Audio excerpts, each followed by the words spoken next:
Concepts of physics topic புக்ல இருந்து friction டாபிக்ல இருந்து அப்ஜெக்டிவ் 1 கொஸ்டின் பார்க்கலாம் பாருங்க. ஃபர்ஸ்ட் கொஸ்டின் பார்க்கலாம். In a situation, the contact force by a rough horizontal surface on a body placed on it has constant magnitude. If the angle between this force and the vertical is decreased, the frictional force between the surface and the body will dash. அப்படின்னு கேட்டிருக்காங்க. இப்போ வந்து ஒரு horizontal surface எடுத்துக்கலாம். இது மேல வந்து ஒரு பிளாக்கை பிளேஸ் பண்ணியிருக்கோம். இப்போ இங்க ஒரு கான்டாக்ட் ஃபோர்ஸ் வந்து நார்மல் ரியாக்ஷன் ஒரு கான்டாக்ட் ஃபோர்ஸ் ஆக்ட் ஆகும். இது ரஃப் சர்ஃபேஸா இருக்கிறதுனால நம்ம ஃபோர்ஸ் அப்ளை பண்ணோம்னா என்ன ஆகும்னா உங்களுக்கு ஃப்ரிக்ஷனல் ஃபோர்ஸ் வந்து ஆப்போசிட் தி அப்ளைடு ஃபோர்ஸ் ஆக்ட் ஆயிருக்கும். அப்போ வந்து நம்ம என்ன பண்ணலாம்னா இங்க ஃப்ரிக்ஷனல் ஃபோர்ஸ் இந்த டைரக்ஷன்ல ஆக்ட் ஆயிருக்குன்னு அஸ்யூம் பண்ணிக்கிங்க. இந்த ஃப்ரிக்ஷனல் ஃபோர்ஸ் வந்து கான்டாக்ட் ஃபோர்ஸ், இந்த நார்மல் ரியாக்ஷனும் கான்டாக்ட் ஃபோர்ஸ். இந்த ரெண்டு கான்டாக்ட் ஃபோர்ஸோட ரிசல்டன்ட் ஃபோர்ஸ் தான் ரிசல்டன்ட் கான்டாக்ட் ஃபோர்ஸ் அப்படின்னு நம்ம எடுத்துக்கிறோம். இந்த resultant contact force makes angle theta with vertical அப்படின்னு எடுத்துங்க எல்லாம் நார்மல் ரியாக்ஷன். அதாவது நமக்கு டெஃபினேஷன் புக்ல என்ன கொடுத்துருப்பாங்கன்னா angle between the resultant force of normal reaction and friction force with normal reaction இருக்கு இல்லையா, இந்த ஆங்கிள் தான் நம்ம என்ன சொல்லுவோம்னா ஆங்கிள் ஆஃப் ஃப்ரிக்ஷன் சொல்லுவோம். ஒரு ஃபார்முலா இருக்கு. என்ன ஃபார்முலா பார்த்தீங்கன்னா ஆங்கிள் ஆஃப் ஃப்ரிக்ஷன், அதாவது tangent of angle of friction tan θ is equal to coefficient of friction அப்படின்னு நமக்கு ஒரு ஃபார்முலா இருக்கு. ஓகேங்களா. இப்போ இந்த தீட்டா வந்து டிக்ரீஸ் பண்றோம்னு வச்சுங்க, இந்த தீட்டா வந்து டிக்ரீஸ் பண்ணோம்னா அப்போ tan θ வந்து டிக்ரீஸ் ஆகும். So that coefficient of friction decrease ஆகும். இப்போ நமக்கு லிமிட்டிங் ஃப்ரிக்ஷனுக்கு என்ன ஃபார்முலா பார்த்தீங்கன்னா மியூ இன்ட்டு n இருக்கு. இப்போ இங்க வந்து தீட்டா டிக்ரீஸ் பண்றதுனால, அதாவது இங்க கொஸ்டின் சொல்லியிருக்காங்க if the angle between this force and the vertical is decreased, அதாவது தீட்டா டிக்ரீஸ் பண்ணுவோம்னா என்ன ஆகும்னா இந்த மியூ டிக்ரீஸ் ஆகுது. அப்போ மியூ வந்து டிக்ரீஸ் ஆயிடுச்சுன்னா அப்போ லிமிட்டிங் ஃப்ரிக்ஷன் என்ன ஆகும்னு பாத்தீங்கன்னா லிமிட்டிங் ஃப்ரிக்ஷன் டிக்ரீஸ் ஆகும். ஸோ தட் இந்த கொஸ்டினுக்கு ஆன்சர் என்ன எடுத்துக்கலாம்னா இந்த ஃப்ரிக்ஷன் வந்து டிக்ரீசஸ் அப்படின்னு நம்ம இந்த கொஸ்டினுக்கு ஆன்சர் எடுத்துக்கிறோம். நெக்ஸ்ட் கொஸ்டின் பாருங்க. While walking on ice, one should take small steps to avoid slipping. This is because smaller step ensures அப்படின்னு சொல்லியிருக்காங்க. நம்ம ஆக்சுவலா நடந்து போறதுக்கு which force responsible for walking அப்படின்னு பாத்தீங்கன்னா வந்து ஃப்ரிக்ஷனல் ஃபோர்ஸ் தான் ரெஸ்பான்சிபிள் ஃபார் வாக்கிங். இப்போ வந்து சர்ஃபேஸ்ல வந்து நம்ம இப்போ நடந்து போறோம் அப்படின்னு அஸ்யூம் பண்ணிக்கிங்க. இங்க frictional force on the man only makes the man to accelerate அப்படின்னு வரும். அப்போ லாங் டிஸ்டன்ஸ் லாங் ஸ்டெப் வைக்கணும்னா அந்த ஃப்ரிக்ஷன் ஃபோர்ஸ் வந்து அதிகமா இருக்கணும். ஏன்னா ஃப்ரிக்ஷன் ஃபோர்ஸ் தான் ப்ரொவைட்ஸ் மாஸ் இன்டு ஆக்சலரேஷன் அப்படின்னு எடுத்துக்கணும். ஓகேங்களா. அப்போ S is equal to half AD square அப்படின்னு எடுத்துக்கணும். கூட லாங் ஸ்டெப் வரணும்னா S அதிகமா இருக்கணும், அப்போ A அதிகமா இருக்கணும். அப்போ A அதிகமா இருக்கணும்னா ஃப்ரிக்ஷன் அதிகமா இருக்கணும். ஆனா வந்து உங்களுக்கு ஆன் ஐஸ்ன்னு எடுத்துருக்கோம் இல்லையா, ஐஸ்ல வந்து இந்த கோஎஃபிஷியன்ட் ஆஃப் ஃப்ரிக்ஷன் ரொம்ப கம்மியா இருக்கும், மியூ வந்து கம்மியா இருக்கும். அதனால ஃப்ரிக்ஷனல் ஃபோர்ஸ் ப்ரொவைடட் கம்மியா இருக்கும், அதனால ஆக்சலரேட் ஆகிறது கம்மியா இருக்கும். அதனால லாங் ஸ்டெப் எடுத்து வைக்க முடியாது, ஷார்ட் லென்த் தான், ஷார்ட் டிஸ்டன்ஸ் தான் வைக்க முடியும். அதனால தான் வைல் வாக்கிங் ஆன் ஐஸ் வந்து நம்ம வந்து என்ன பண்றோம்னா ஸ்மாலர் சொல்லியிருக்கோம், smaller steps one should take small steps to avoid slipping சொல்றது காரணம் அந்த ஃப்ரிக்ஷன் வந்து ஸ்மாலர் அமௌண்ட்டா இருக்கிறதுனால தான். அதனால தான் இந்த கொஸ்டினுக்கு ஆன்சர் வந்து நம்ம என்ன எடுத்துக்கிறோம் பாருங்க, செகண்ட் ஆப்ஷன் கரெக்ட் ஆன்சர் அப்படின்னு நம்ம எடுத்துக்கிறோம். நெக்ஸ்ட் கொஸ்டின் பாருங்க. A body of mass m is kept on a rough horizontal surface. A person is trying to pull the body by applying a horizontal force, but the body is not moving. The force by the surface on A is F, where அப்படின்னு கேட்டிருக்காங்க. இப்போ வந்து பாத்தீங்கன்னா ஆக்சுவலா ஒரு பாடி இப்படி place பண்ணியிருக்கோம். ஓகேங்களா. இப்போ வந்து இங்க நார்மல் ரியாக்ஷன் ஆக்ட் ஆயிருக்கும், mg ஃபோர்ஸ் டவுன்வர்ட் டைரக்ஷன்ல ஆக்ட் ஆயிருக்கும். இப்போ normal reaction is equal mg அப்படின்னு எடுத்தீங்க, ஏன்னா வெர்டிகல் டைரக்ஷன் நோ ஃபோர்ஸ். இப்போ வந்து சர்டைன் ஃபோர்ஸ் நம்ம அப்ளை பண்றோம் அப்படி தானப்பா. இப்போ வந்து சர்டைன் ஃபோர்ஸ் அப்ளை பண்றோம். அப்போ ஃபோர்ஸ் அப்ளை பண்ணும்போது இங்க என்ன ஆகுதுன்னா சும்மா இங்க வந்து ஒரு ஃபோர்ஸ் இப்படி அப்ளை பண்ணியிருக்கோம்னு வச்சுங்க, இது F' ஃபோர்ஸ் அப்ளை பண்ணியிருக்கோம். அப்போ ஃப்ரிக்ஷனல் ஃபோர்ஸ் இங்க ஆக்ட் ஆகும். சரிங்களா. அப்போ ரிசல்டன்ட் ஃபோர்ஸ் இருக்குங்களா, இந்த ஃப்ரிக்ஷனல் ஃபோர்ஸ் ஒரு கான்டாக்ட் ஃபோர்ஸ், அடுத்து நார்மல் ரியாக்ஷன் ஒரு கான்டாக்ட் ஃபோர்ஸ். இதனுடைய ரிசல்டன்ட் ஃபோர்ஸ் தான் ஃபோர்ஸ் ஆன் தி பிளாக், அதாவது இங்க எஃப்னு சொல்லியிருக்காங்க. The force by the surface on A is எஃப்ன்றது இந்த ஃப்ரிக்ஷனல் ஃபோர்ஸும் சர்ஃபேஸ் தான் எக்ஸர்ட் பண்ணுது இந்த பிளாக் மேல. இந்த நார்மல் ரியாக்ஷனும் இந்த சர்ஃபேஸ்னால தான் இங்க ஆக்ட் ஆகுதுனால இந்த நார்மல் ரியாக்ஷனும் அடுத்து இந்த ஃப்ரிக்ஷனல் ஃபோர்ஸுடைய ரிசல்டன்ட் ஃபோர்ஸ் இருக்கு இல்லைங்களா, அதுதான் அந்த ரிசல்டன்ட் ஃபோர்ஸ் இந்த கேபிட்டல் F தான் வந்து force exerted by the surface வந்து பிளாக் ஏன்னு எடுத்துக்கலாம்.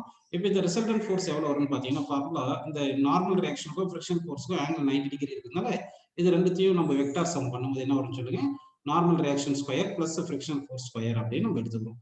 ஓகேங்களா. அது மேக்ஸிமம் ஃப்ரிக்ஷனல் ஃபோர்ஸ் எவ்வளவு வரும் பாத்தீங்கன்னா இந்த n ஸ்கொயர் போட்டு மேக்ஸிமம் ஃப்ரிக்ஷனல் ஃபோர்ஸ் வந்து நம்ம என்ன எடுத்துக்கலாம்னா வந்து மியூ n எடுத்துக்கலாம். அதனால மியூ ஸ்கொயர் n ஸ்கொயர் வந்துடும். ஏன்னா லிமிட்டிங் ஃப்ரிக்ஷன் ஃபார்முலா வந்து நமக்கு என்ன தெரியும் சொல்லுங்க, மியூ இன்ட்டு n தெரியும். அப்போ இந்த எண்ணை வந்து காமனா வெளியே எடுத்துட்டோம்னா என்ன வந்துடும், ஸ்கொயர் ரூட் ஆஃப் 1 + μ ஸ்கொயர் அப்படின்னு இருக்கு. கரெக்டுங்களா? சரி. இப்போ வந்து இந்த ஃபோர்ஸ் வந்து பார்த்தீங்கன்னா எவ்வளோ வரும்னா, அந்த ஃபோர்ஸ் வந்து n பிளேஸ்ல நம்ம mgன்னு சப்ஸ்டிட் பண்ணணும்.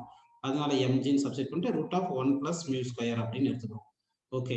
இப்போ வந்து இது வந்து maximum force exerted by the horizontal surface on the பிளாக்னு வருது. ஒருவேளை இந்த ஃப்ரிக்ஷன் ஃபோர்ஸே இல்லைன்னு வச்சுங்க அப்படின்னா இந்த mg தான் இருந்திருக்கும். அதனால இந்த அப்ளைடு ஃபோர்ஸ் வந்து எவ்வளோ இருக்குன்னு பார்த்தீங்கன்னா greater than mg-ஆ இருக்கும், less than அந்த மேக்ஸிமம். இது வந்து மேக்ஸிமம் ஃபோர்ஸ் வச்சுங்க, மேக்ஸிமம் ஃபோர்ஸ் அப்படின்னு வச்சுக்கலாம். ஓகேங்களா?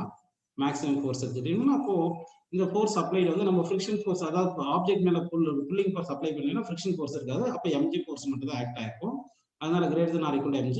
சப்போஸ் மேக்ஸிமம் ஃப்ரிக்ஷன் வர அளவுக்கு நம்ம ஃபோர்ஸ் அப்ளை பண்ணியிருந்தோம்னா அப்போ என்ன ஆயிரும்னா அந்த கான்டாக்ட் ஃபோர்ஸ் வந்து mg ரூட் ஆஃப் 1 + μ ஸ்கொயர் அப்படின்னு நமக்கு வந்துரும்ப்பா. ஸோ அப்போ இந்த contact force, ground exerted force on the block வந்து இந்த ரேஞ்சுக்குள்ள தான் இருக்கும். mgல இருந்து mg ரூட் ஆஃப் 1 + μ ஸ்கொயர் இந்த ரேஞ்சுக்குள்ள தான் இருக்கும் அப்படின்னு நம்ம எடுத்துக்கலாம். ஓகேங்களா? சரிப்பா. நெக்ஸ்ட் பாருங்க. A scooter starts from rest, moves with a constant acceleration for a time delta t1, then with a constant velocity for the next delta t2 time, and finally with a constant acceleration for the next delta t3 to come to rest. A 500 Newton man sitting on the scooter behind the driver manages to stay at rest with respect to the scooter without touching any other part. The force exerted by the seat on the man is dash அப்படின்னு கேட்டிருக்காங்க. ஓகேங்களா? சரி. இந்த போன கொஸ்டினுக்கு வந்து இந்த third கொஸ்டினுக்கு ஆன்சர் வந்து நமக்கு என்ன வந்திருப்பா, தேர்ட் ஆப்ஷன் கரெக்ட்னு வந்திருக்கு. ஓகேங்களா? இந்த ஃபோர்த் கொஸ்டின் இப்போ நம்ம பார்த்தோம். இந்த ஃபோர்த் கொஸ்டின் வந்து இப்போ என்ன பண்ணோம்னா, ஒரு ஸ்கூட்டர் அப்படி இருக்குன்னு அசியூம் பண்ணிக்கிங்க, இங்கே மேன் இருக்கா அப்படி. கரெக்டுங்களா? ஃபர்ஸ்ட் வந்து என்ன சொல்லியிருக்காங்கன்னா acceleration for delta t1 time அப்படின்னு சொல்லிட்டாங்க.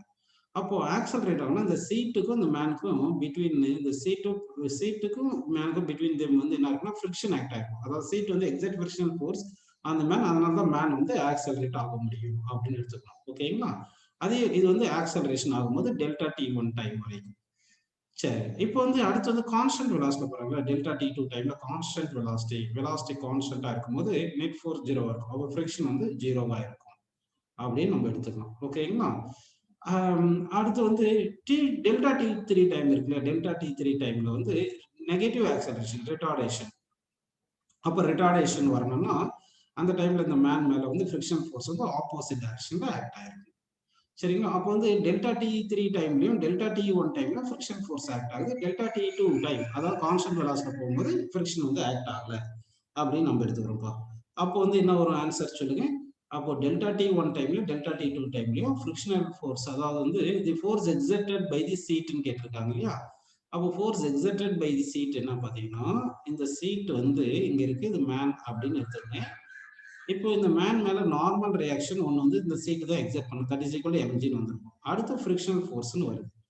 அப்போ ரிசல்டன்ட் ஃபோர்ஸ் வேணும்னா ரிசல்டன்ட் ஃபோர்ஸ் வந்து டூரிங் டெல்டா t1 டைமும் அண்ட் டெல்டா t3 டைம்லயும் ரிசல்டன்ட் ஃபோர்ஸ் எப்படி இருக்குன்னு சொல்லுங்க. Square root of normal reaction plus friction square வரணும். அப்போ இது வந்து நார்மல் ரியாக்ஷன் வந்து மேனுடைய வெயிட் வந்து 500 நியூட்டன் சொல்லிட்டாங்க. அப்போ mg வந்து 500, அப்போ n வந்து 500. அப்போ வந்து ஃபோர்ஸ் வந்து கிரேட்டர் தென் 500 வந்திருக்கணும். 500 Newton during acceleration and retardation. இதே கான்ஸ்டன்ட் வெலாசிட்டில போறாங்களா டெல்டா t டைம், அந்த டைம்ல ஃப்ரிக்ஷன் ஃபோர்ஸ் 0. அப்போ total force exerted by the seat பாத்தீங்கன்னா ஈக்குவல் டு நார்மல் ரியாக்ஷன் தான். அந்த நார்மல் ரியாக்ஷன் mg, அந்த mg வந்து எவ்வளவு பாத்தீங்கன்னா 500 நியூட்டன் கொஸ்டின்ல கொடுத்துட்டாங்க. அதனால டெல்டா t2 டைம்ல 500 நியூட்டன் ஃபோர்ஸ் ஆக்ட் ஆகுது. டெல்டா t1 டெல்டா t3 டைம்ல ஃப்ரிக்ஷனும் ஆக்ட் ஆகுதுனால ஃபோர்ஸ் வந்து கிரேட்டர் தென் 500 அப்படி நமக்கு ஆன்சர் வந்து ஃபோர்த் ஆப்ஷன் கரெக்டான ஆன்சர் பா. நெக்ஸ்ட் क्वेश्चन பாருங்க. Consider the situation shown in the figure in question 6.q1. The wall is smooth but the surfaces of A and B in contact are rough. The friction on B due to A in equilibrium கேட்டிருக்காங்க.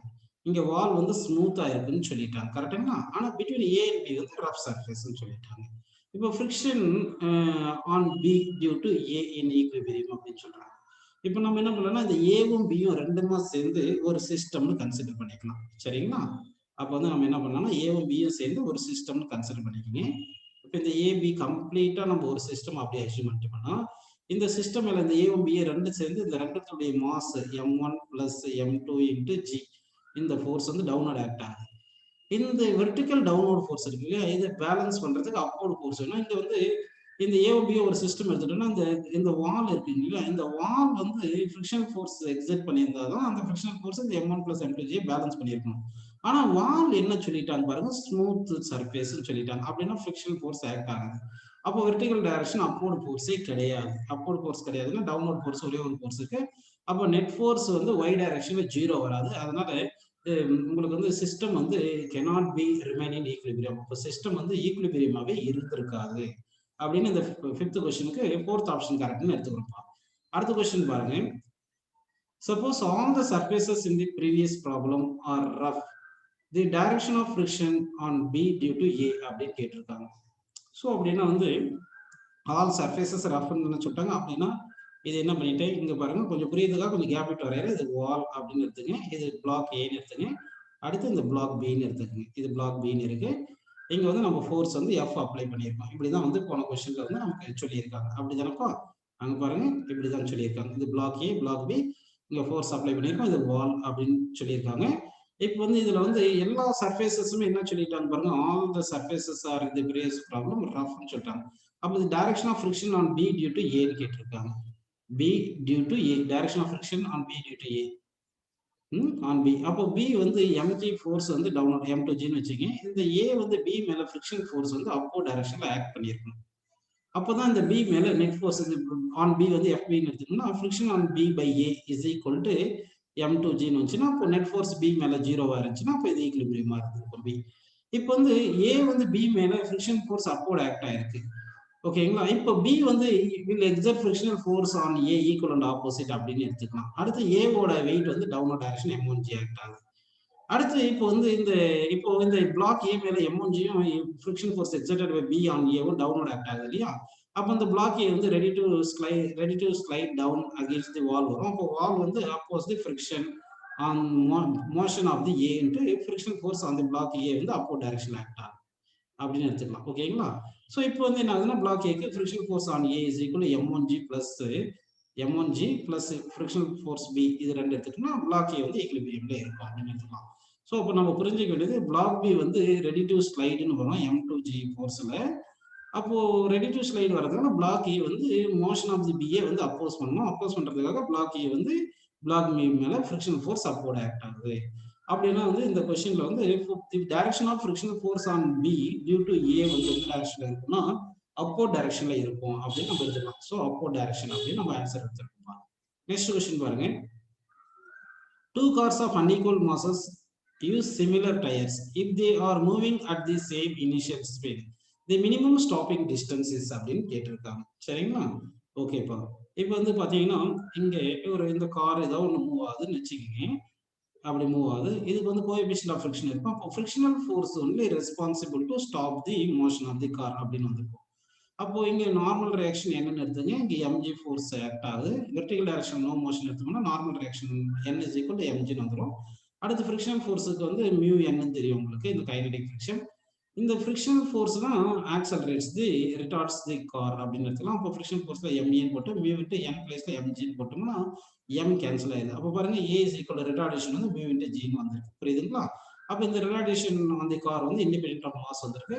அடுத்து உங்களுக்கு v square minus u square equal to 2as என்ற formula தெரியும். இந்த a வந்து minus ஏன்னா retard பண்ணுதுன்னு வச்சுங்க. இந்த ஃபைனலா கம்ஸ் டு ரெஸ்ட்னு எடுத்துக்கிட்டோம்னா v0. அப்போ minus u square is equal to minus 2 into a பிளேஸ்ல மைனஸ் μg போடணும். அதனால தான் மைனஸ் போட்டுட்டு இன்டு s போட்டிருக்கேன். இப்போ s இஸ் ஈக்குவல் இந்த மைனஸ் கேன்சல் பண்ணோம்னா u ஸ்கொயர் பை 2 μg இருக்கு. அப்போ இங்க என்ன சொல்லிட்டாங்க, 2 cars of unequal masses use similar tires சொல்லிட்டாங்க. அப்படின்னா mu வந்து same. So if they are moving with the same initial speed ன்னு சொல்றாங்க. அப்போ initial speed சேம் இருக்கு, g anyway சேம். அப்போ u g எல்லாமே சேமா இருக்குன்னா s சேமா இருக்கும். அப்போ distance traveled by both the cars are same distance before come to rest அப்படின்னு நம்ம எடுத்துக்கிறோம். அப்படின்னா இந்த கேஸ்ல வந்து distance traveled before come to rest வந்து independent of mass of the car அப்படின்னு நம்ம எடுத்துக்கலாம்ப்பா. நெக்ஸ்ட் क्वेश्चन போயிடலாம் பாருங்க. In order to stop a car in shortest distance on a horizontal road, one should நம்ம வந்து பிரேக் அப்ளை பண்றதுனால இந்த brake என்ன பண்ணணும்னா rotational motion of the car, rotational motion of the வீல தான் ஸ்டாப் பண்ணும். சரிங்களா? Frictional force exerted between road and wheel இருக்கு இல்லைங்களா? அந்த ஃப்ரிக்ஷனல் ஃபோர்ஸ் தான் டிரான்ஸ்லேட்டரி மோஷனை ஸ்டாப் பண்ணும். ஓகேங்களா? அப்படின்னா பிரேக் அப்ளை பண்றதுல எந்த மோஷனை நம்ம ஸ்டாப் பண்றோம்? Apply the brakes very hard so that the wheel stops rotating. Wheel வந்து ஸ்டாப் ரொட்டேட் ஆயிரும். அது ஸ்டாப் ரொட்டேட் ஆகிறதுனால என்ன ஆயிரும்னா, அடுத்து வந்து ஃப்ரிக்ஷனல் ஃபோர்ஸ் வந்து என்ன பண்ணிடும்னா பாடியை வந்து ரெஸ்ட் கொண்டு வந்துடும் அப்படின்னு எடுத்துக்கலாம் நம்ம. ஓகேங்களா? நெக்ஸ்ட் கொஸ்டின் பாருங்க. A block A kept on an inclined surface just begins to slide if the inclination is 30 degree. The block is replaced by another block B and it is found that it just begins to slide if the inclination is 40 degree அப்படின்னு கேட்டிருக்காங்க. சரிங்களா? இப்போ இதுல என்ன option இருக்கணும்? இப்போ பாருங்க, inclination வந்து நம்ம என்ன பண்ணலாம்னா தீட்டான்னு எடுத்துக்கலாம். இப்போ இந்த இன்க்ளினேஷன் தீட்டா இருக்கும்போது இங்க ஒரு பாடி பிளேஸ் பண்ணும்போது இங்க வந்து நார்மல் ரியாக்ஷன் ஆக்ட் ஆகுது. mg ஃபோர்ஸ் டவுன்வர்ட் ஆக்ட் ஆகுது. இந்த mg ஃபோர்ஸை ரெண்டு காம்பனண்டா ரிசால்வ் பண்ணா ஒரு காம்பனண்ட் ஆஃப் ஃபோர்ஸ் வந்து mg காஸ்டா அது perpendicular to surface along the surface வந்து mg sin θ ன்னு வருது. கரெக்ட்டுங்களா? இந்த mg sin θ தான் புல்லிங் ஃபோர்ஸ். இந்த புல்லிங் ஃபோர்ஸ் வந்து என்ன ஆயிருக்கும்னா புல் பண்றதுனால between block and the surface வந்து ஃப்ரிக்ஷன் ஃபோர்ஸ் ஆக்ட் ஆகும். இப்போ பாடி ரெஸ்ட்ல இருக்குன்னா இந்த ஃப்ரிக்ஷன் ஃபோர்ஸும் இந்த mg sin θ ஈக்குவலா இருக்கணும். ஓகேங்களா? இது மேக்ஸிமம் ஃப்ரிக்ஷன் வந்து லிமிட்டிங் ஃப்ரிக்ஷன் நம்ம எடுத்துக்கலாம். ஓகேங்களா? இப்போ வந்து என்ன பண்ணலாம்னா n is equal to mg cos θ. ஏன்னா வந்து பர்பெண்டிகுலர் டு தி சர்ஃபேஸ் வந்து இன்க்ளைன் பிளேன் வந்து பாடி மூவ் ஆகல. அதனால perpendicular to the incline plane வந்து நெட் ஃபோர்ஸ் 0 போட்டோம்னா n equal to mg cos θ இருக்கும். அடுத்து ஃப்ரிக்ஷனல் ஃபோர்ஸுக்கு என்ன ஃபார்முலா அப்படின்னு பார்த்தீங்கன்னா மியூ இன்ட்டு n தெரியல. அப்போ ஃப்ரிக்ஷனல் ஃபோர்ஸுக்கு வந்து நம்ம மியூ இன்ட்டு n பிளேஸ்ல mg cos θ ன்னு போட்டுக்கிட்டோம்னா அப்போ இந்த ஃபார்முலால mu into mg cos θ is equal to frictional force பிளேஸ்ல மியூ இன்ட்டு mg cos θ போட்டோம் into mg sin θ is equal to mg sin θ போட்டோம். இங்கே mg கேன்சல் ஆயிருது இல்லையா? அப்போ மியூ இஸ் ஈக்குவல் இந்த காஸ்ட் அந்த பக்கம் வந்துருச்சுன்னா sin θ பை காஸ்ட் வந்து tan θ. அப்போ mu is equal to tan θ வந்திருக்கு. சரிங்களா? அப்படின்னா இந்த தீட்டா வந்து என்ன வருதுன்னா அந்த theta is equal to tan inverse of மியூன்னு வந்திருக்கே தவிர இந்த தீட்டா வந்து இண்டிபெண்டன்ட் ஆஃப் மாஸை பொறுத்து கிடையாது. அப்போ மாஸ் ஆஃப் ஏவும் பியும் எப்படினாலும் இருக்கலாம். அந்த தீட்டா வந்து டிபெண்ட்ஸ் ஆன் அந்த கோஎஃபிஷியன்ட் ஆஃப் ஃப்ரிக்ஷன், அதாவது நேச்சர் ஆஃப் தி சர்ஃபேஸ் அந்த பிளாக் உடைய சர்ஃபேஸ் நேச்சரை பொறுத்து தான் இருக்கும் அப்படின்னு நம்ம எடுத்துக்கிறோம். அதனால இந்த கொஸ்டினுக்கு ஆன்சர் வந்து மாசஸ் வந்து எப்படினாலும் இருக்கலாம். ஸோ இந்த ஆங்கிள் ஆஃப் ஃப்ரிக்ஷன் வந்து இது வந்து ஆங்கிள் ஆஃப் ரிப்போஸ், அதாவது the minimum angle of the inclination at which body ready to slide is known as angle of repose. ஒரு சில புக்ல ஆங்கிள் ஆஃப் ரெஸ்பான்ஸ் சொல்லியிருப்பாங்க. இந்த angle of response independent of masses of the blocks only depends on என்ன பார்த்தீங்கன்னா coefficient of friction between surface of the block and surface of the incline plane அப்படின்னு நம்ம எடுத்துக்கிறோம். நெக்ஸ்ட் கொஸ்டின் பாருங்க. A boy of mass m is applying a horizontal force to slide a box of mass m dash on a rough horizontal surface. The coefficient of friction between the shoes of the boy and the floor is mu, and that between the box and the floor is mu dash. In which of the following cases it is certainly not possible to slide the box அப்படின்னு சொல்லியிருக்காங்க. ஓகேங்களா? So இப்போ வந்து இந்த பாக்ஸை வந்து slide எந்த கேஸ்ல பண்ண முடியாது அப்படின்னு கேட்டிருக்காங்க. இப்போ வந்து இது ரொம்ப நல்ல கொஸ்டின் பாருங்க. இப்போ வந்து இதுதான் பிளாக் அப்படின்னு எடுத்துங்க. இங்க தான் வந்து பாய் இருக்கா அப்படி, ஒரு மேன் இருக்கா அப்படி. இவர் வந்து இந்த பாய் வந்து என்ன பண்றாருன்னா இந்த பிளாக் வந்து புல் பண்றாரு ஒரு ஸ்ட்ரிங் யூஸ் பண்ணி. ஓகேங்களா? ஒரு ஸ்ட்ரிங் யூஸ் பண்ணி இப்படி புல் பண்றாரு. அப்போ டென்ஷன் ஃபோர்ஸ் ஆக்ட் ஆகுது வச்சுங்க. இந்த பாய் வந்து இந்த பிளாக் மேல எக்ஸர்ட் பண்ற force tension, that is equal and ஆப்போசிட்டா இந்த பிளாக் வந்து த்ரூ தி ஸ்ட்ரிங் வந்து இந்த பாய் மேல இந்த டைரக்ஷன்ல டென்ஷன் ஆக்ட் ஆகிருக்கும். இந்த டென்ஷன் ஃபோர்ஸ் இந்த மேன் இருக்காருல்ல, இந்த மேன் ரெஸ்ட்ல இருக்கணும்னா அப்போ பிட்வீன் கிரவுண்ட் அண்ட் இந்த மேனுடைய ஃபீட் இருக்கு இல்லையா, அங்க ஃப்ரிக்ஷன் ஆக்ட் ஆயிருக்கும். இந்த ஃப்ரிக்ஷன் இந்த டென்ஷன் இங்க பேலன்ஸ் ஆயிருக்கும். அதே மாதிரி இந்த பிளாக் மேல இங்க டென்ஷன் டி ஆக்ட் ஆகுறதுனால between block and the surface வந்து ஃப்ரிக்ஷன் ஃபோர்ஸ் இந்த பக்கம் ஆக்ட் ஆகுது. இது சும்மா F1 ஃப்ரிக்ஷன் அஸ்யூம் பண்ணிக்கணும், இது F2 ஃப்ரிக்ஷன் அஸ்யூம் பண்ணிக்கணும். இப்போ பிளாக் மூவ் ஆகணும்னா மேன் மூவ் ஆகக்கூடாது. அப்போ மேன் மூவ் ஆகக்கூடாதுன்னா ஃப்ரிக்ஷன் ஃபோர்ஸ் ஆன் மேன் வந்து F2 வந்து greater than friction force of பிளாக்னு இருக்கணும். சரிங்களா? ஃப்ரிக்ஷன் ஃபோர்ஸுக்கு வந்து என்ன பார்த்தீங்கன்னா மியூ இன்ட்டு n. அப்போ மேனுடைய மாஸ் என்ன சொல்லி, பாயோட மாஸ் m சொல்லியிருக்காங்க, பிளாக் மாஸ் m டேஷ் சொல்லியிருக்காங்க. அப்போ இந்த பாய்க்கு வந்து friction F2 is equal to mu into n தானே வரும். மியூ வந்து மியூன்னு போட்டுருங்க, n வந்து mg அப்படின்னு போட்டுங்க. ஆனால் friction exerted between the surface and block வந்து பார்த்தீங்கன்னா that is F1 is equal to mu mgன்னு போடணும். மியூ வந்து மியூ டேஷ்னு போட்டாச்சு, எம் வந்து என்ன போட்டாச்சோ எம் வந்து என்ன போட்டோம் எம் டேஷ் ஜின்னு போட்டோம். அப்படின்னா வந்து இங்க இது சப்ஸ்டிட் பண்ணுவோம். இந்த F1 F2 இங்க சப்ஸ்டிட் பண்ணா F2 வந்து பாருங்க மியூ mg அப்படின்னு இருக்கு. F1 வந்து என்ன வந்திருக்கு பாருங்கப்பா mu mu dash M dash ஜின்னு வந்திருக்கு கரெக்டுங்களா? இப்போ ஜி கேன்சல் பண்ணிட்டோம்னா அப்போ மியூ இன்ட்டு எம் வந்து சாரி இங்கே ஈக்குவல் இல்லை கிரேட்டர் தான் இருக்கணும். மியூ டேஷ் எம் டேஷ்னு வந்திருக்கு. அப்படின்னா நம்ம என்ன பண்ணிக்கலாம்னா மியூ இந்த கண்டிஷன் இருக்கணும். இப்படி இருந்தால் தான் இப்படி இருந்தால் தான் என்ன ஆக முடியும், உங்களுக்கு மூவ் ஆக முடியாது. ஆனா இவங்க என்ன சொல்லியிருக்காங்க, in which of the following cases it is certainly not possible to slide the box அப்படின்னு சொல்லியிருக்காங்க. ஸோ இந்த கண்டிஷனுக்கு ஆப்போசிட்டா இருந்துருச்சுன்னா அப்போ நாட் ஸ்லைட் தி பாக்ஸ் வந்துடும். அப்போ இந்த கண்டிஷனுக்கு ஆப்போசிட் என்ன சொல்லுங்க, mu M less than mu dash M dash வந்துருது இல்லைங்களா? அப்போ வந்து மியூ லெஸ் தென் மியூ டேஷா இருக்கிறது. அடுத்து எம் வந்து லெஸ் தென் எம் டேஷ். இது ரெண்டுமே இந்த ரெண்டு கண்டிஷனும் இருந்துச்சுன்னா அந்த பிளாக் வந்து நாட் பாசிபிள் டு ஸ்லைட் அப்படின்னு நம்ம இந்த கொஸ்டினுக்கு வந்து ஆன்சர் எடுத்துக்கிறோம்.